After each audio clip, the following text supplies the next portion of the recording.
Okay, no, hearing no word from Ed. We have a quorum. This is the March 21st meeting of the Scituate Zoning Board of Appeals. Without further ado, I'll read it, okay? Yep. All right. The first matter we will hear tonight is that of John Townsend and Adam Hay on behalf of the property owners of 33 Garden Road for a Chapter 48, Section 6 special permit finding to construct an addition to the single-family non-conforming dwelling. Oh, Ed, increasing the square footage by 69.5%. Is that you, Bill? No. No? Hi. Hi, how are you? Have a seat. Great, thank you. Introduce yourself. My name is John Townsend, I'm with Sandcastle, and I'm here on behalf of Gary Marcelino, the owner at 33 Garden Road. And the proposal that's in front of you is, has been in front of the planning board for review. It's a proposed accessory dwelling. The planning board, after a good deal of extensive redesign, has voted unanimously to approve it as an accessory dwelling. That approval has been through the review, or the appeal period, I should say, and has been filed with deeds. So we're in front of you. I'm in front of you here tonight because the existing home is approximately 15 foot 3.3 to the setback. Makes it an existing non-conforming structure. The addition that you see on the plan is the portion to the left of the existing structure, number 33. The addition is 745.6 square feet, and the existing is feet. There's a small deck off of the proposed addition, 9.5 or 9 foot 5 inches by 5 foot 6, 52 square foot deck. It's not on the plan, right? It shows on the plan, but no, I don't believe it shows on the footprint. It shows on these plans here. We didn't get those. No, we didn't get those. Okay. Okay. Have extra copies if you'd like. The increased parking, there's additional parking adjusted through the proposal, 55 foot by 12, so additional that. The existing home is obviously a modest home, 3 beds, 1 bath, and the home is 2 beds, 1 bath. The property is on town sewer and has been reviewed by not only the planning board, but the DPW, Board of Health, Conservation, water departments, all without issue to the proposal. The addition setbacks are 36.2 feet to the front, 20.9 to the left side, and approximately 40 feet to the rear. And as I stated, the existing nonconformity is that 15.3 foot front yard setback, and the right yard setback is of the existing structure is 14.7. Both the existing and proposed will be one-story. It's a 10,000 square foot lot, and the proposed, if approved, would offer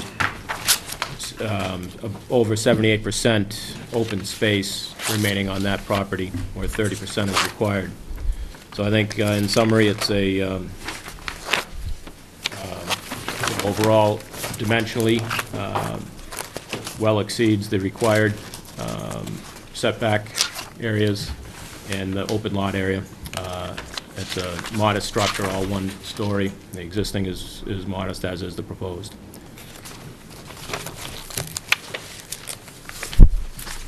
Did we see the plans?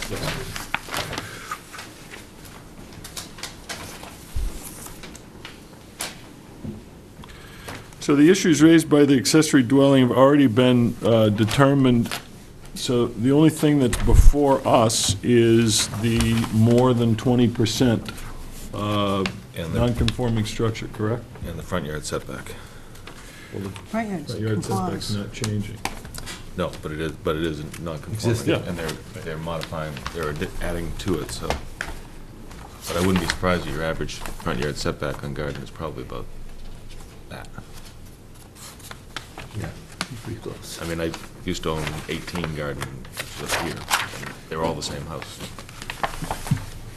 Yeah, it's a shotgun bungalow. Well, I'm curious, did you look at that, at the average setback? We did at the building department, and we thought that I believe there was one house within the radius that was going to skew that setback a little bit, so the determination was made that I should come here before you tonight. We always advise them of that, so I don't. Well, yeah, I mean, but I'm not asking for that reason.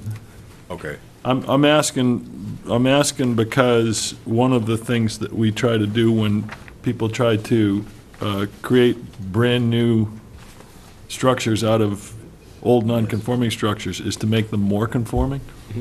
So, since you've got all this lot here, and so much room to the rear, one might ask why, if you're going to all this trouble, you couldn't move the house back from the street something further, so it's more compliant with this front yard setback. The addition definitely has that intention. There's obviously a major financial impact to something like that for the existing structure, and Because you're using the old foundation? It's not a raise and it reconstruction. is, the existing... Oh, it's not a raise and reconstruct? Right, Oh, the okay. existing home, Sorry, I did, That's coming up. confusing the only two issues, the only two items we have on the agenda. Okay. What do you got to say? That's, Neil, let me hear from the What I have building to say inspector. is, I think it's a interesting under the bylaw, it's just one of those instances where I think, we get two bites of the same apple, and I think that should be addressed. I think it's proper that they're here for this determination, but I think, in fact, the planning board has already made a determination that it's suitable for the neighborhood. I think they go through that whole list of, does it intensify this and everything else. But I think where where the bylaw specifically prescribes that they need zoning board relief also, they do. But, I guess my feeling on it is planning board has already decided. Yeah. It has not been appealed, Yeah. so to me, it's, Well, so all we're doing is making the determination under 810.2B, right. Yep. right? I agree. Anyone else, anyone on the board have any questions? Just from a procedural point, Neil, the drawing indicates that the minimum front yard is 30 and the proposed is 30. I'm not sure where it is an addition to an existing structure. Where are you looking? On the chart? On the plan. Why does it say 30 there if it says 34? 36. It's 36. I mean, 36. that's my point. The minimum is 30, the proposed is, it would seem to me the minimum saying required is 30, but the proposed is really 15.3. the existing nonconformity is unchanged, right? I understand, but Yeah. just from the standpoint of when we're reviewing the plan, Yeah. it's helpful that type of thing, the side yard setback, the required is 8, and the proposed is 14.7. In other words, you're not proposing the required, you're meeting the requirement in the addition, but those proposed numbers aren't accurate. Oh, you're talking about over on the title column, yeah. yeah, sure, that's correct. Just Yeah. procedurally, Yeah. that's the kind of thing that, if you're before us, it's helpful if This is the, they match up. Understood. I think it's the standard practice of land surveyors from Hopedale. That's probably the case. But it seems to me it's a duplex, but I recognize we do have an accessory dwelling bylaw, and it's, Well, I had, you know, it it's does meet funny, the- because it I does went meet the to it, and I went to it, and I thought that there was a provision under the accessory dwelling that spoke to the proportion of the accessory dwelling to, it used to be. oh, okay. I think it got pulled. It's an either or.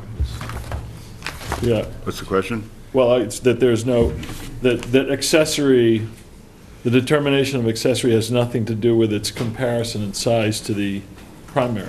Yes, it does. Yeah, it's, can be 40% of the primary dwelling, Yeah, or... where is it? I was just looking at. The planning board is, very, very careful in that. Well, you know, I mean, we're not gonna No, I'm not, second guess I'm this. just saying, to it, because I've experienced, they really look at that very, very closely. There we go. Yeah. It's because they didn't use the numbers, they wrote them out. Maximum either 750.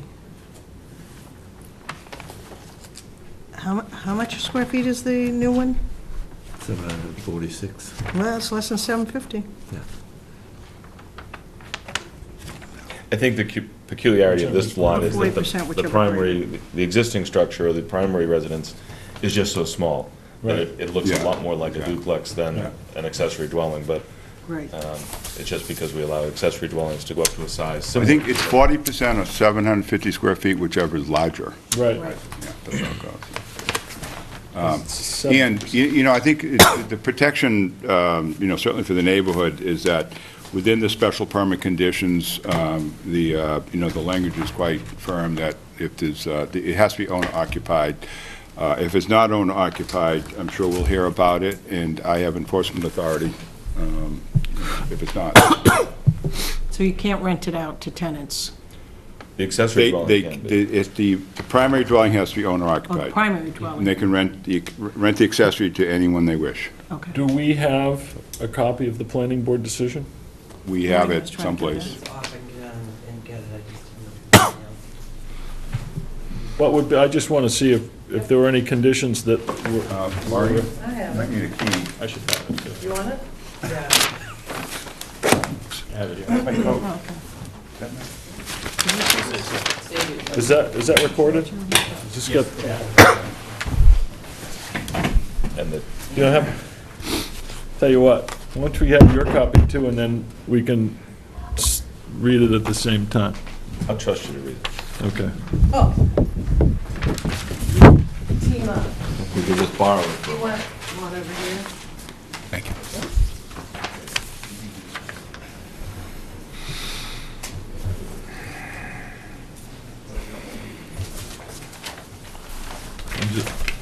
I'm more interested Skimming. in the findings Yeah. than.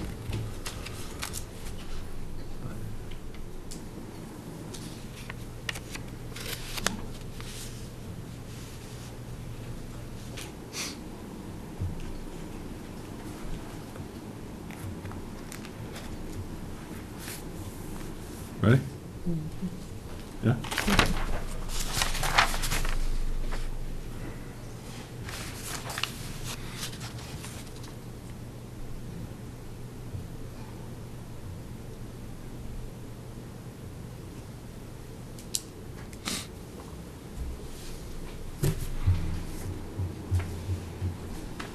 I'm guessing Miss Elias or Miss Larkham is here. Looking at the public comment from the,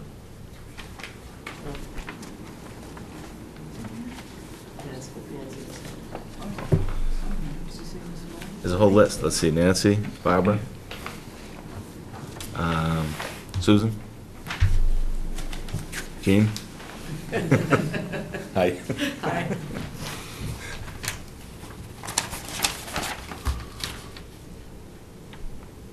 Okay. All right. Have you submitted a set of these plans to the zoning board? I believe we did. I don't know if we I have them. didn't see him in. If you have an extra copy, it might I did take, bring, yeah, I brought. it might take time to get them already, at least if. Because we didn't get them in our package, that's why I'm saying. Thank you. I understand.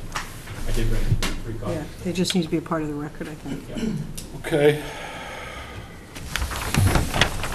There's some folks here that would like to be heard. So who'd like to go first? Recording secretary. Oh, I'm sorry. I didn't know Maureen had left the room. We're going to tell them that you don't need that? Oh, did she go? Did Yeah, she? they're looking for that decision. That she? I think they, when we were talking about accessory dwelling versus duplex, accessory dwelling, the primary residence has to be owner occupied, whereas a duplex, both sides could be rented. So you'd have a, you know, kind of a change in. Steve, were you trying to pantomime something? From the- I was just going to say that in the bylaw, I believe it says that the owner has to be either in the accessory or the primary.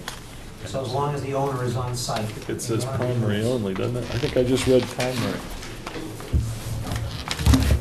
That might be in the planning board decision. You've got some older people that are moving into the apartments and letting their kids with their families move into the primaries. If they don't want to sell it to the kids. No, must occupy one of the units. Okay. All right, sorry, Maureen, That's okay. we took care of it. All right, so, Okay. I just want to, you are? oh, I'm Barbara McFadden. I Okay. live at 35 Garden Road, right next door to Okay. what they're, the property they're proposing to put this really large addition on for the purpose of rental. And what you need to know is my property line is right here. And there's another property line right here, and then there's houses. This is a densely populated, small houses. And when I read through your decisions, I have a request here for you. I'd like to see read into minutes. I'm going to read it because, but when I read through your decisions, I was happy to see that certain things stood out that you thought were important. One is that it should not be substantially different in character with the addition of what they're requesting. And that it shouldn't be detrimental to the neighborhood. That's in the section 6. Substantially more detrimental. Yeah, exactly.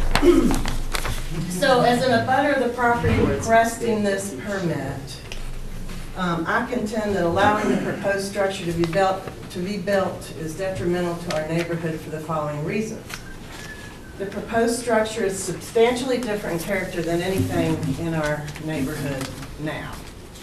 The front, we have small houses, like I said. The front of this is going to go from 24 feet to 64, to give you an idea. There's no other house on our street that remotely resembles what they're proposing to build. All our houses are sort of quaint, sort of cottages that were maybe added onto a little bit to make them, single-family homes. And everybody on the street, it's a single-family home neighborhood. The addition is being built for the express purpose of adding a rental property in the form of a prefab house that's connected. They're not adding the 144 square feet of the little connector to the house in their square footage. And the proposed structure will almost equal 2,000 square feet and is not consistent. You always talk about it's consistent, even though it's larger, it's consistent with other homes in the area. This is not consistent with the size of other homes in the neighborhood. 6 out of 13 houses on my street are less than 1,000 square feet. 10 out of 13 are less than 1,350. There's only one other house even close to what they're proposing, and it's a single-family home that was added onto a second floor. The structure they're proposing will look like a duplex, housing 2 families with separate entrances and driveways on either side of the property. No other property on our street has anything remotely like that, 2 driveways. So it isn't, it's not consistent. Are there any other properties on the street that have double-sized lots? Yes, there's a number of double lots. They just don't have buildings on them. Yeah. They don't have buildings on. No, well, they have, these were 5,000 square foot lots. Right. And some people had 2 lots in a row. But there's a number of double lots, but there's only one house on the 10,000 square foot lot, which is what is in the law. you can only have one house on 10,000 square feet. So they're basically asking to put a house, a 750 square foot sandcastle prefab house on property that you're not allowed to put another house on. But so I asked my real estate agent, the person that sold me my house 2 years ago, I said, all right, now, would you look at this and would you look at the street? And if you tell me that my property will not be devalued by this thing they're building next door, then okay. And she said it would be devalued. It would be harder to sell my house. The abutters would have more trouble because of the fact that it looks like a duplex, and it's a rental property. We're not a street of rental property. So anyway, I'm saying this is detrimental because it devalues property, that's detrimental. It's not consistent with anything else on the street. And its express purpose is to add rental property, and we're a neighborhood of single-family homes. So we've been chasing this for 6 months because we feel so strongly that it's wrong. And I'm hoping that you will protect our neighborhood by rejecting this proposal. So, and my realtor's letter is there. Yep, I see that. You got the original, too. Did you make a copy? I did. You did? I have my own copy. Okay. Yeah. All right. All right, anyone else? Yes, please. Yes. Susan Summit 40 Garden Road. And this is probably all water over the dam, but it's something I think is important to have on the record. The planning board did in fact approve this, but there was, I won't say dissension, but it was rewritten many times. And I think some of the folks felt that it really didn't follow the spirit of what was intended, and that there was some language in the law that seriously needed changing. And they are in fact in the process of changing the law on a lot of points that would make this invalid, like it wouldn't pass any of the new language. And the new language rewrite is in direct result of this proposal. And it seemed that, you know, at times they were telling us they had to approve it because that it met the letter of the law, but that the law was poorly written. You know, like it was 20% or 750 feet, whichever was larger, and the rewrite is going to say whichever is smaller. And again, they're using 20%, or even if you use 40%, the old one, this is 69%. I mean, it just, you know, it did pass, but I think it needs to stand out that they're rewriting the bylaw for the accessory dwelling, and they're going to make a lot of changes that would prevent such a big addition to an existing structure. Decision's unanimous. Uh-huh.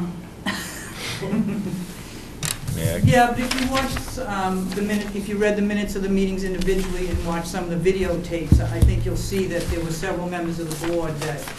Well, I mean, as a practical matter, that's all very interesting, but those aren't things that, that's not why we're here. I mean, it's still not totally irrelevant to the issue of whether it's substantially more detrimental, but I get your point.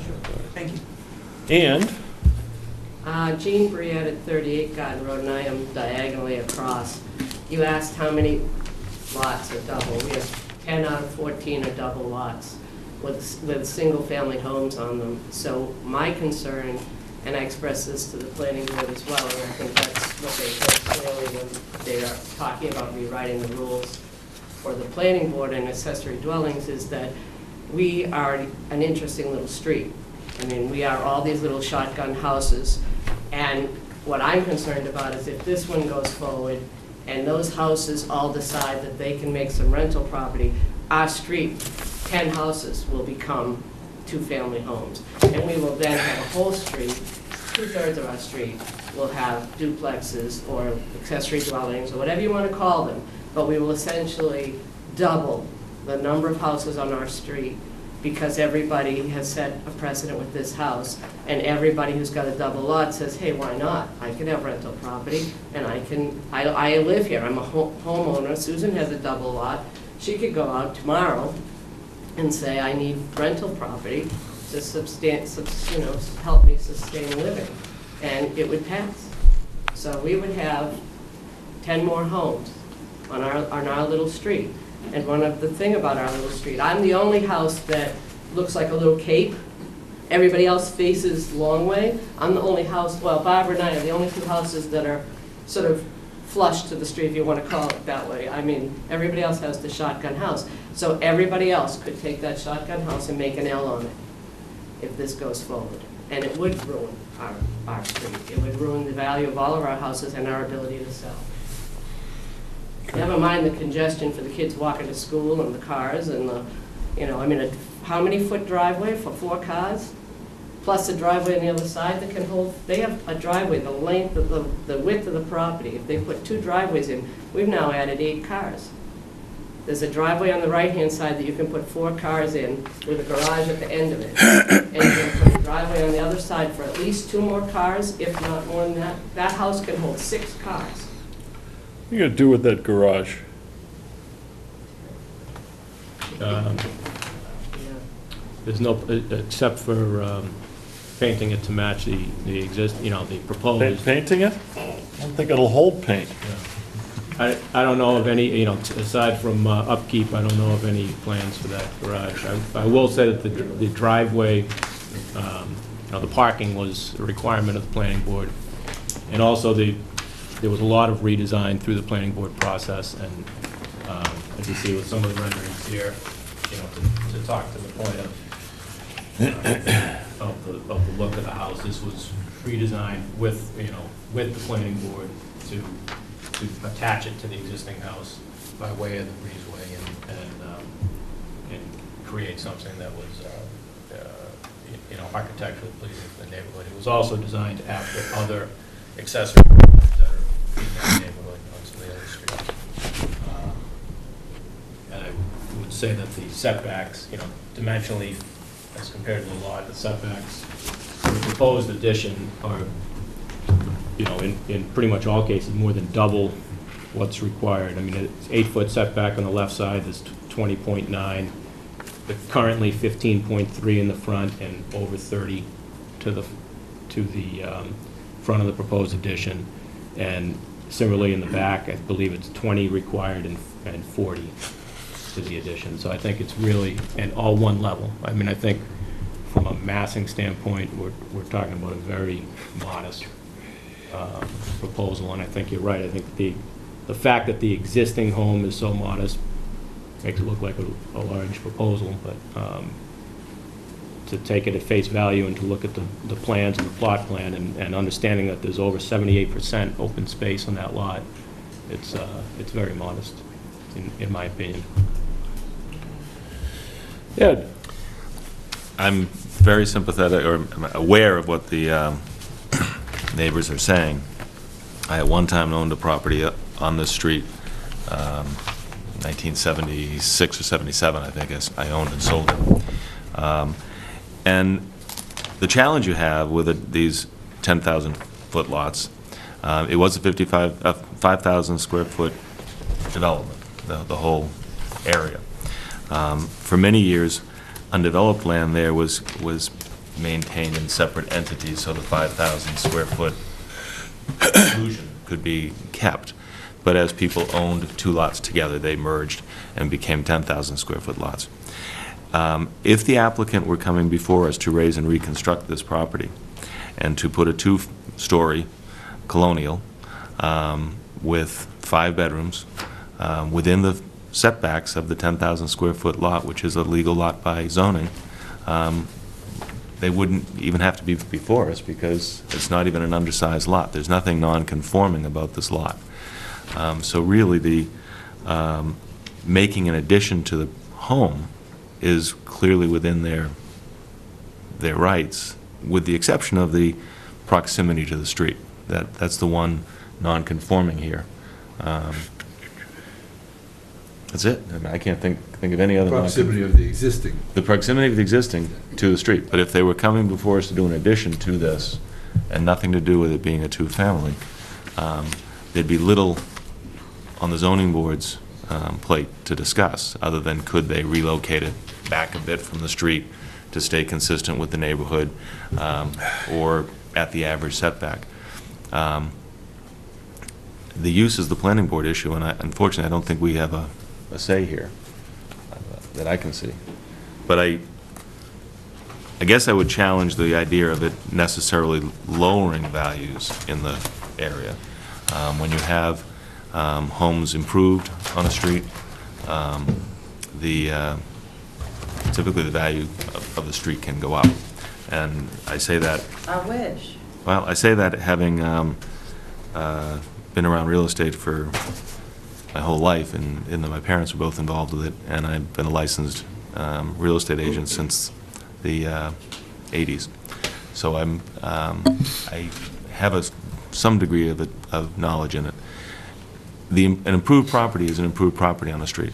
And oftentimes we're in a position as this board to help homes be improved that are limited because of lot size or other things. That isn't the case here. The question of the accessory dwelling aspect, as you've expressed, the planning board has some concerns about the bylaw and maybe considering seeking a change. But again, we'd be approving a much larger house here if they were coming to us, or if you were coming to us, or if a buyer of your home wanted to come to us for a larger You're home. talking about a single family versus putting up a two-family, basically. But I again, mean, that's, It's not, we don't see it as an improvement. A single-family home would be an improvement. Rental property, to me, is not an improvement. Right. I mean, That's why You know, I mean, if the they were- property values in. If they were really tearing it down and putting up a nice colonial and 5 bedrooms and it was a single family in there, Yeah, I agree with you. yeah, It would increase the value of my property. I'd be like, woo-hoo. yeah, But that's right. putting in rental property where it just doesn't feel like that's my neighborhood. And she doesn't maintain the house she has now. She doesn't live there. She's renting it. She will have to live there. Well, here's, I She mean, will have to live there. here's a question People can rent their own homes, single-family home now. So we can- well, yeah, I mean, She the can't rent issue, it. the issue of whether or not it's rental, is troublesome, because, we're not in the business of regulating the form of ownership, so whether it's rental or condominiumized, I mean, the difference to you is inconsequential. But detrimental's in the law. If it's detrimental to the neighborhood, you have that. Okay, let's clarify this. It's substantially more detrimental than the existing structure, Yeah. okay? Not just detrimental. And it's detrimental to the neighborhood as a whole, not to you next door or the person across the street or, the 4 houses that immediately abut it. It's the neighborhood as a whole. But there's an issue here that I've been racking my brain since you mentioned the word character. And I may have to call upon Bill or Steve, or the other resident Neil? experts on the board. You mean Neil?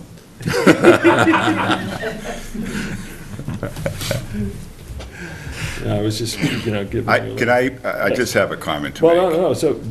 no, so let me ask you the question. If All right, you go ahead. can't answer it, then we'll All turn. The question is, when the test talks about difference in character, Right. what are the characteristics that make up character? Difference in character, Yeah, residential.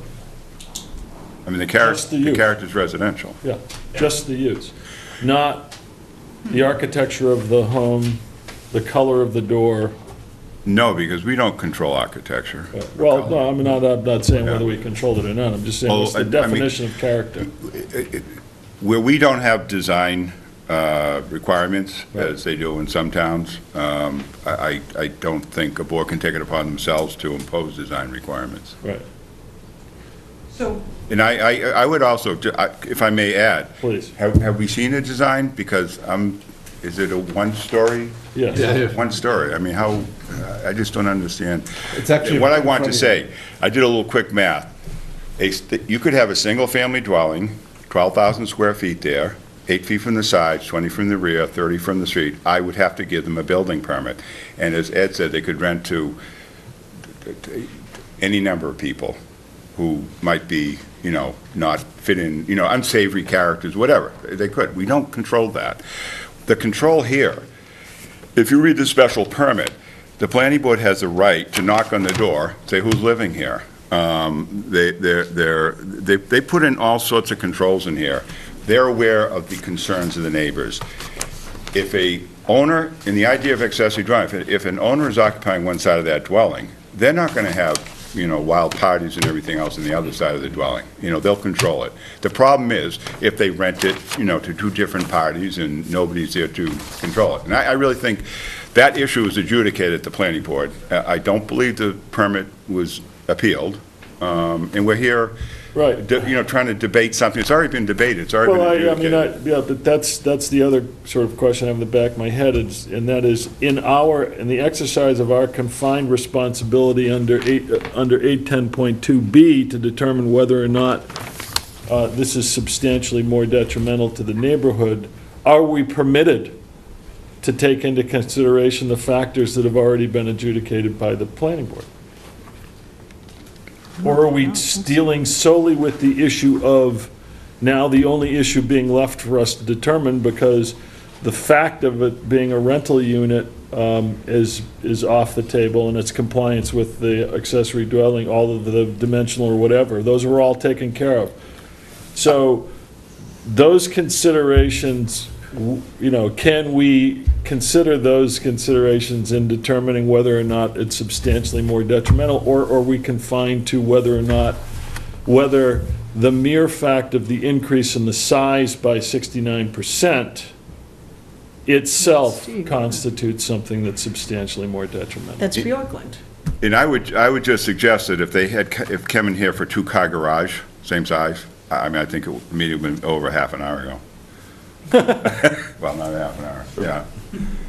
You know what I'm saying? I don't think we can discuss the fact that a family's going in, because it's been adjudicated, it was not appealed. And it's never before been a subject that I can recall of whether or not this is, detrimental to the neighborhood. Well, there was one up on Second Cliff, when people were complaining about families. Well, it gets mentioned every time somebody on Lighthouse Point wants to do a raise and reconstruct, Yeah, many of those have been allowed on 3,000 square foot lot, Yeah. 3,000 square foot houses, 4,000 square foot houses. So I just think the board needs to follow past practice. Yeah. Well, there's always the circumstance that, I can't think of the facts that would require us or compel us to find something substantially more detrimental under this particular bylaw. I saw a hand, yes? Yeah, two more questions, actually. I want to make sure I understand the gentleman. Stairs go to. When we said changing the character of the neighborhood, he said residential. So do you mean it's an issue of whether it's residential or commercial? I mean, that would seem a pure zone issue. When you talk about the character, it seems to me that goes beyond just saying it's residential. Or am I wrong? Well, in the language, in ordinary language terms, if you looked up character in the dictionary, I don't think you'd find the same definition of character for use in ordinary prose. That it means something different when it applies to zoning law. I think that's the point. So does character in the zoning law mean residential versus something that's not residential? That's what the meaning is of the word character within the law? That's what the... I'd like to add to that, because first of all, I'm giving an opinion. I'm not a lawyer. Come on. And lawyers aren't always right. Let's face it. Come on, Peter. I think if we had a bylaw that protected design, for instance, our view, the board could apply that, saying it's an intensification of the character, whatever, because you're building a house that really doesn't look good in that neighborhood. Right. I think absent a bylaw to that effect, I don't think, what I'm saying? I don't think we can apply that standard. Yeah. That's what I'm saying. Well, the bylaw could certainly be a whole lot more severe than it is. Right. No question. Ed? Well, That's I it. read the master, I'm sorry. Oh. Ed? But that's a double-edged sword, because Yeah. once you start to restrict people's use, you restrict people's use. If, we have permitted uses in a residential zone, talking about character. I mean, you can put a private garage, you can put a private greenhouse, stable, tool shed, playhouse, tennis court. You can keep animals or livestock for personal enjoyment, household use. They could be putting a barn on this property, and keeping cows. You know, they could. That's permitted use. Now, because the house is closer to the street, and because there's that little bit of an opportunity to sneak it in here to this board, we might be able to say that's a change in character. Well, it's a different use. Well, no, it's a permitted use in a residential zone. If it continues to be residential, Right. and there's still a residence on the property, but they want to add an attached barn that's almost as big as the structure in order to keep livestock, we might have something to talk about here about character. You know, there is kind of a change of character, but really residential, people living in homes is people living in homes. And then you have other things that are permitted by special permit in a residential zone that, you know, I won't even go into, but our bylaws aren't really intended to heavily restrict a homeowner's quiet enjoyment of their property. And renting an accessory dwelling is really quiet enjoyment, and I think Neil hit it on the head. If you're in residence and your tenant next door is being obnoxious, you kick them out unless it's your mother. You know, and I think there is something else to be said here from a standpoint of this particular neighborhood and the possibilities here. This town has very, very few single, one-level living homes, awful lot of second-floor residents. And to me, this looks like a great opportunity that this house, or a house like this, could be used for an aged parent or something in the accessory dwelling. If I were living on the street, I'd be happy that this opportunity was there if I wanted to build an accessory dwelling for my aged parent. And I'd hate to take that away from the residents on the street or in the town as well. So there's a balancing act here. And it was never our intention to take No, that I understand, but I think away. It was just the size and proportion and the fact but that I think that it devalues our real estate. Well, you know,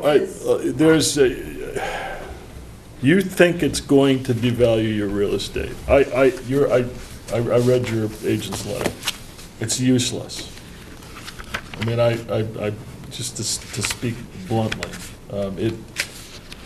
it wasn't, the opinion wasn't reached after any kind of investigation of the neighborhood. There weren't any comparable sales done. There was none of the investigation that a real estate agent would be required to make to determine facts upon which an expert opinion could be based so that the opinion was persuasive or reliable. So, a letter from a real estate broker that says, I think this will make it more difficult for you to sell your property, isn't going to cut it. It's not going to cut it with us. There are ways of addressing that issue that bring facts to our attention that might make it more persuasive. But that letter's not good. The fact that there are some people out there who wouldn't want to buy it because it's next to a duplex doesn't necessarily mean that the value of the property is less. It doesn't mean that the value goes down because some group of people wouldn't look at it. Because there may be other people that would look at it and say, oh, there's a duplex there. I can do that here. That makes the property more valuable because it's income producing. This raises the problem that you had, how the neighborhood's going to change or might change. But the fact of the matter is our zoning bylaw permits accessory dwellings under these circumstances. So that neighborhood, theoretically, every house in that neighborhood could lawfully have an accessory dwelling if they do what this property owner did with the planning board. If the bylaw changes, obviously, that's different too. One more question, I promise will be the last. I guess maybe I don't understand what the 20% language means in the writing of Like, in other words, this structure is 69.5% increase. Mhm. So, my own ignorance, I didn't read it well enough, I guess, or understand it. What does the 20% mean in your zoning law? Like, I'm not sure. If it were under 20%, I could issue the permit. 3 years ago, before they changed the bylaw, I would have issued that permit as a matter of right. Oh, okay, so it needs to be appealed You if know, it's, we changed the bylaw, actually, several of us were on the committee, and we put the threshold of 20% as to when an individual need to come to the board for a finding. We were having a lot of tail wagging the dog situation. A little tiny house had got a great big addition, and there was a big change, in character and nature. And by coming before the board, it gives the neighbors the opportunity to vent and to address concerns that might be legitimate. oh, okay, I understand.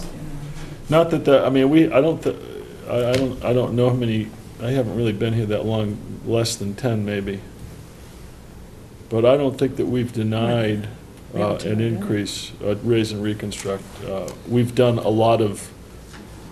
we've required a lot of changes in design, and we've addressed a lot of concerns that were brought to our attention through conditions or whatever, but I don't think we've said no. On a raise and reconstruct. Well, yeah, I mean, same Oh, concept. I mean, the substantial alteration of a non-conforming structure. Anyone else on the board? Anyone else in the audience? Bill, do you agree with Neil that character is use? Yes. I just, what are you, were you that sure? Okay. I'm going to buy him a beer after the meeting. Does somebody have a motion to make? We're just doing a finding, right? We find that the Yes. is not substantially more. Maureen is writing this longhand. Move Boy. that the board find that the proposed addition per the plan What's the plan? by A.S. Elliott and Associates dated September 24, 12, and revised 12/6/12. And these are the reference, these two. Is that what you're referencing? Referencing this. That shows nothing. No, I know. And, Oh, you are referencing those. and the Sandcastle Group plan That's not me. dated 12/6/12 is not, and in compliance with the zoning, with the planning board's finding, planning board special permit, is not substantially more detrimental to the neighborhood. And we grant we're not granting a permit, right? So it's just doing a finding. Yeah, you had it in control. All right, second? Second. All right. Here's my question. Do we have the authority to condition the grant of this permit on the removal of that garage? Oh, On the removal of the garage? Probably not. Can we condition on cleaning up the yard? Yeah, tell them to clean up the yard.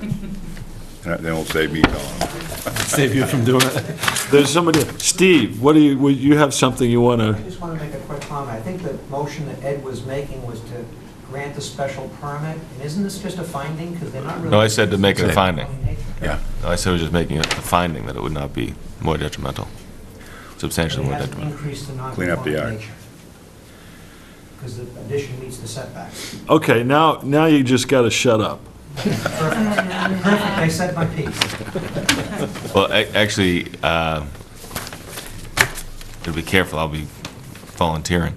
But I think that the finding, that our decision should reference that the front yard setback is the existing, not the proposed addition part, because it's one structure. Yeah, and the other, yes. Neil, Yes. if the garage were condemnable, I don't see, the roof line is true. Pretty straight.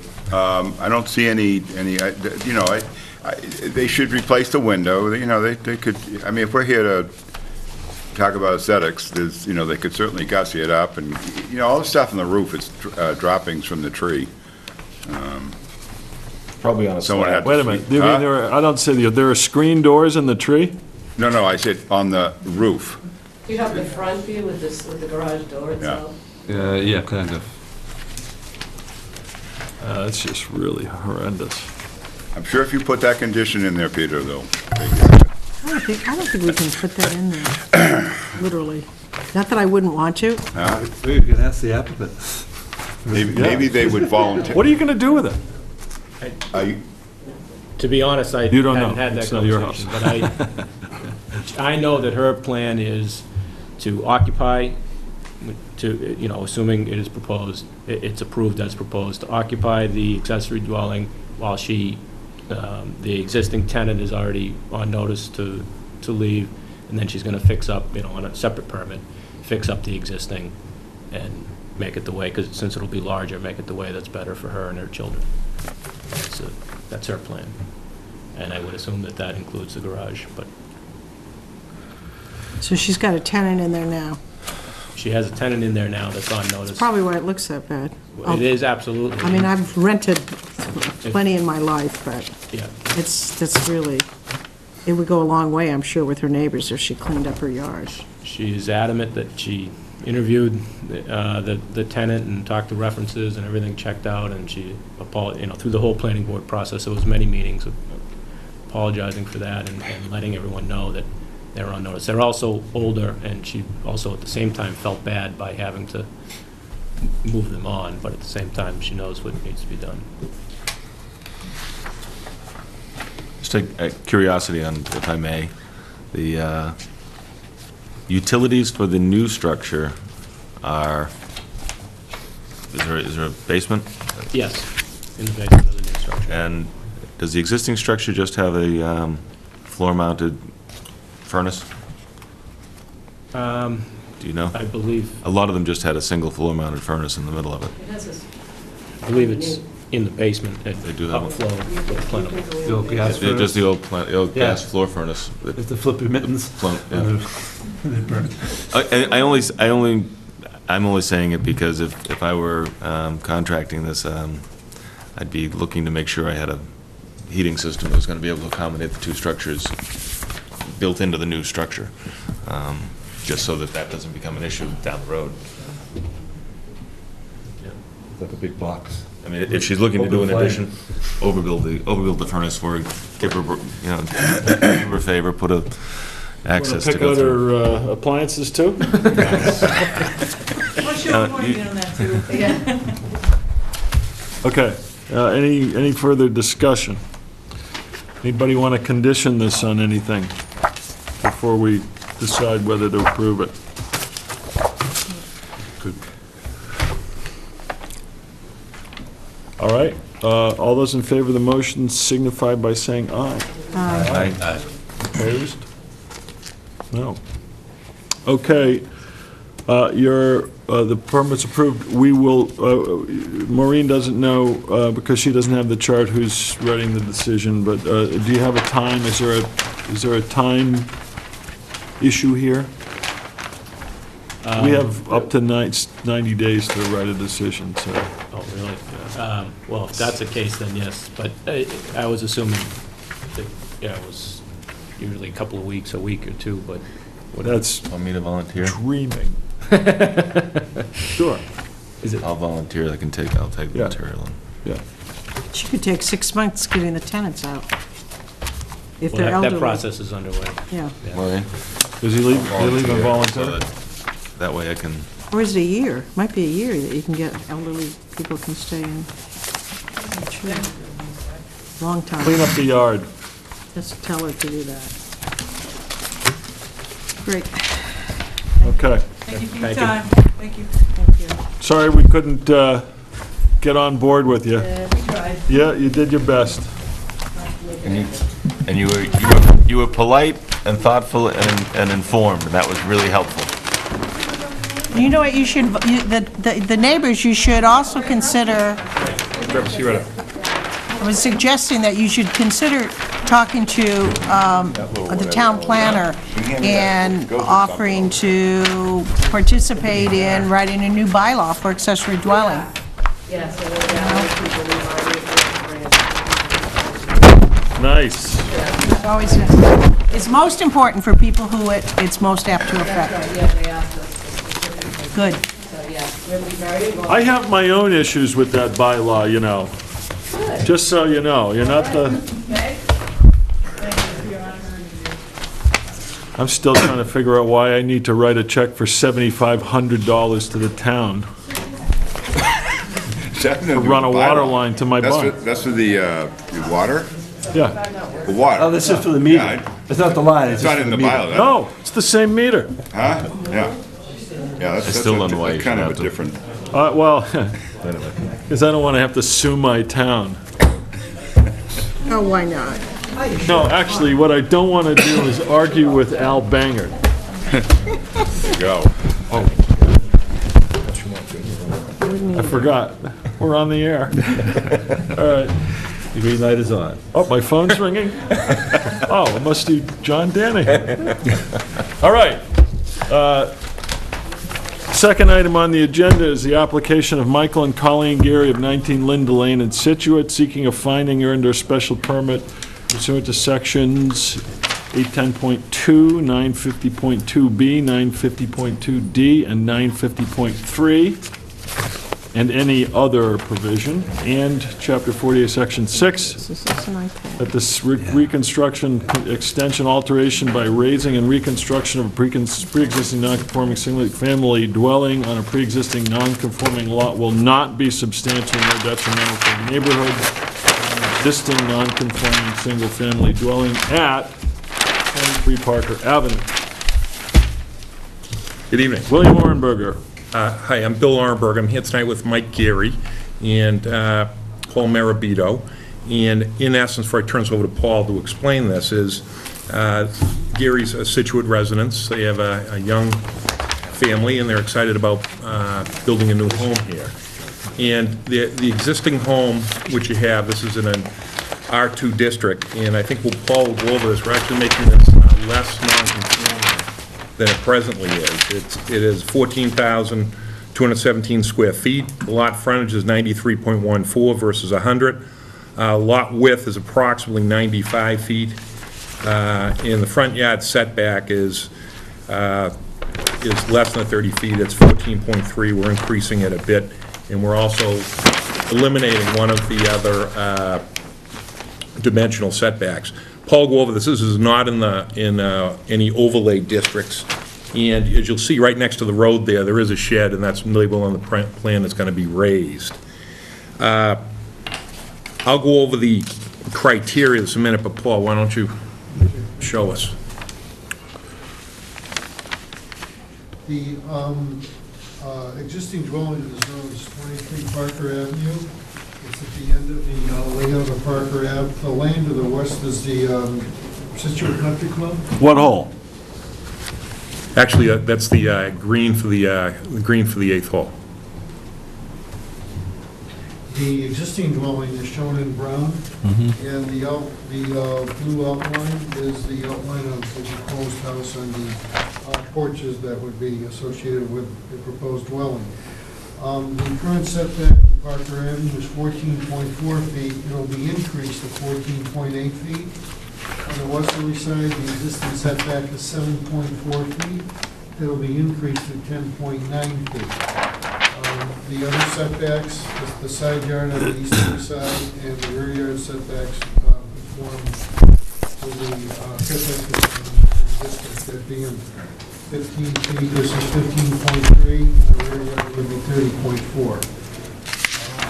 The property does not lie in the Water Resource Protection District. There's a typo on note number 4. It should say locus does not lie in the town of Scituate Water Resource Protection District. The zone line actually goes right through this area here. Yeah, he's got different lines. The proposed elevation of the land isn't, we aren't proposing any changes in the grade for the proposed house. As Bill mentioned, the existing shed that's in this area would be raised.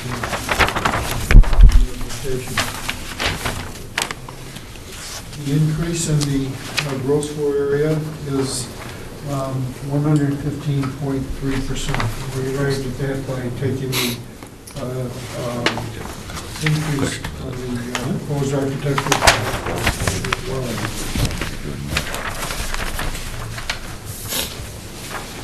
Other than that, there's no other proposed changes on the property. So with that, I would open it up for questions. It's an awfully nice house to tear down. Is this one of our classic Welch colonials that was formerly the summer home of Jordan Marsh? Or? No, that was Ralph Welch, his ne'er-do-well brother, not George. Weren't these the same? These the same homes? I'm not sure. I think so. I think this one actually, if I remember correctly. But when they stopped playing with Hickory, they sold it. This was owned by Jordan Marsh or the Marsh family. I'm not sure. I don't know. In the recent past, last 40, 50 years, it's been owned by actually Tom Serino and his sisters and their folks before them, like for the last 40, 50 years. Until this current owner's had it current owner bought it about 2 years ago, and he was gonna do something, and he had a change in circumstances, and now the Gearys are excited about building a new home.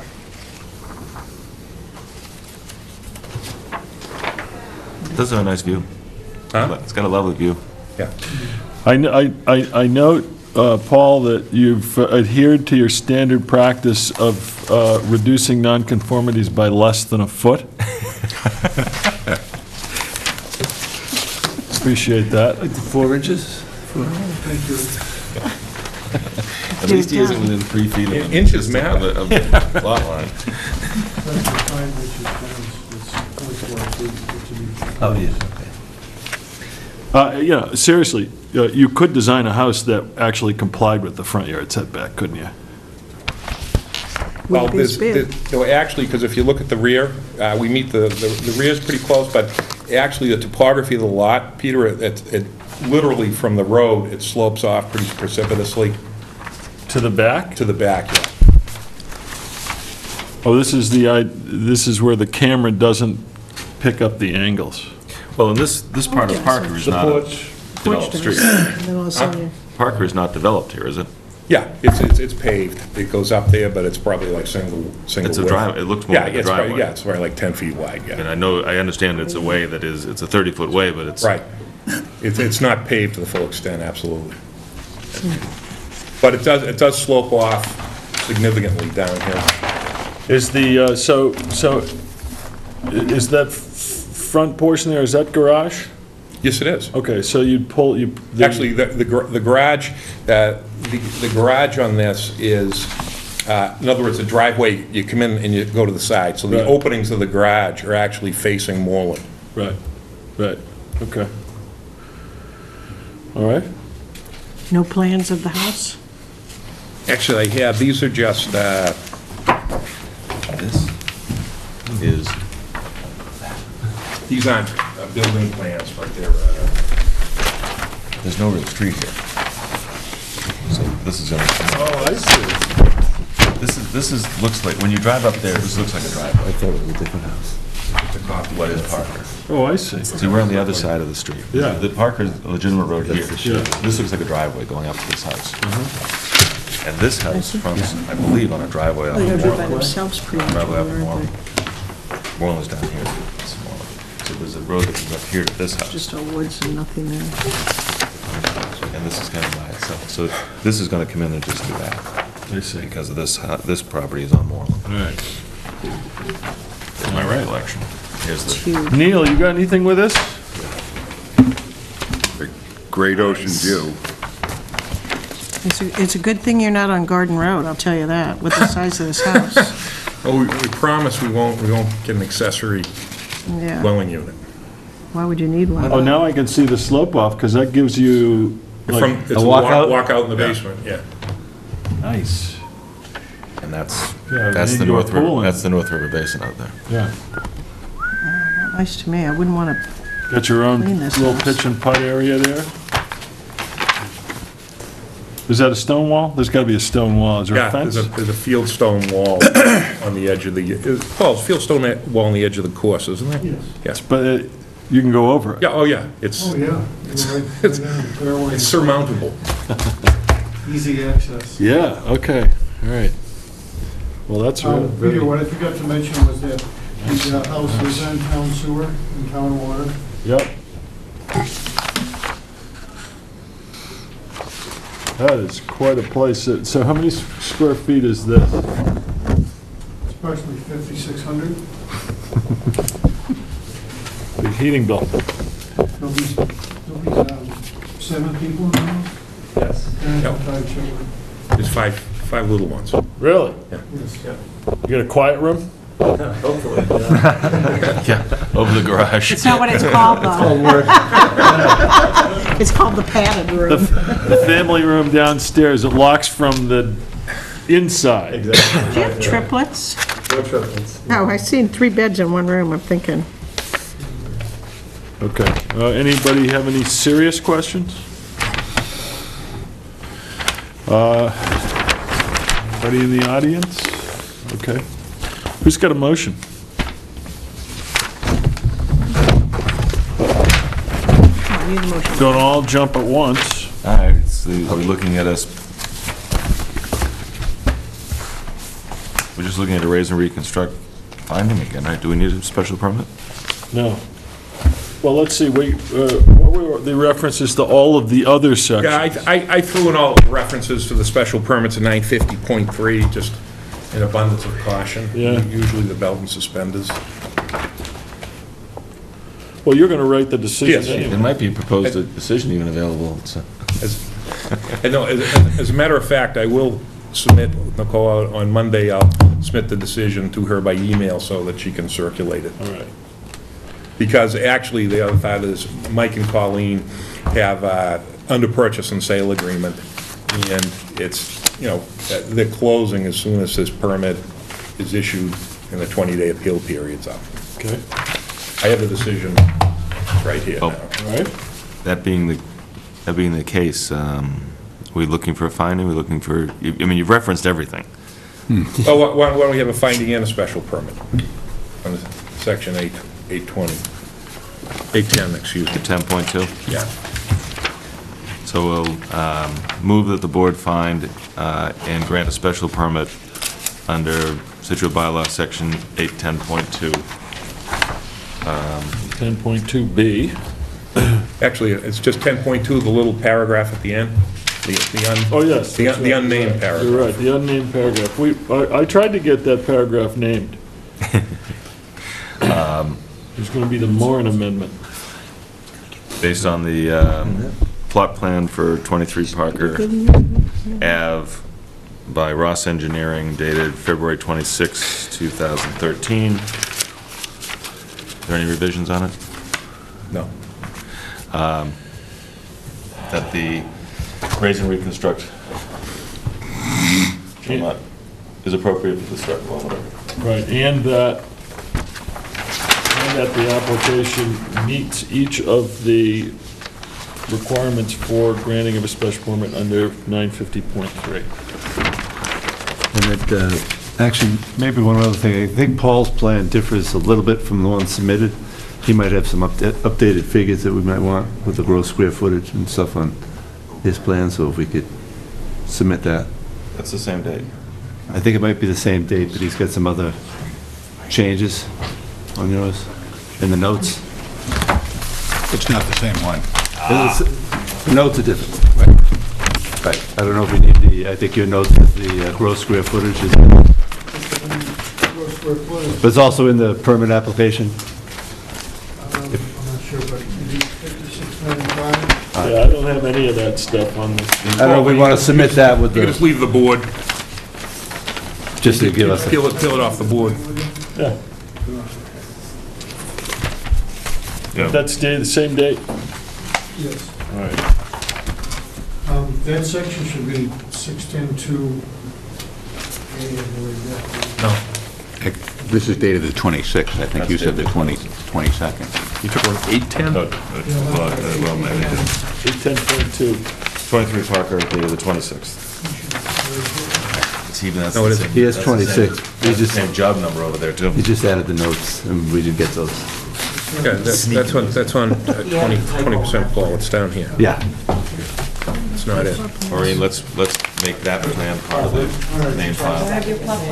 It says, no, the date is still the 26th. I'm sorry, it's the 22nd, 26th.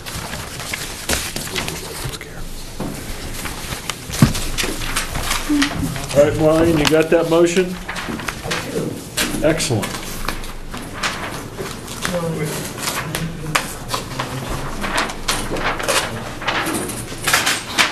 The decision's going to be null and void. Okay. All right, motion's been made. Has the motion been seconded? Second. Discussion? All those in favor of the motion, say Do you ask if aye. there are anybody here?